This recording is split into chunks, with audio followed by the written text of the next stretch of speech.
Linking your bank account to Beachbody On Demand is a straightforward process that allows for easy payment and access to your fitness programs. Follow these steps to set it up. Step 1.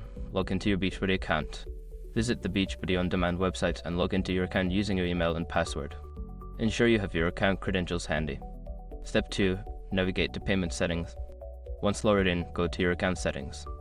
Look for the section labeled Payment Settings or Billing Information to access your payment options. Step 3. Select Bank Account option. Don't continue before doing this. A lot of online accounts end up exposed in breaches without people even realizing it. Use SROC to constantly monitor your email and accounts and get alerted immediately if your information gets leaked online. It scans billions of breached records 24/7 in the background. And honestly, for a few dollars a month, is something everybody should probably have. Link in the description.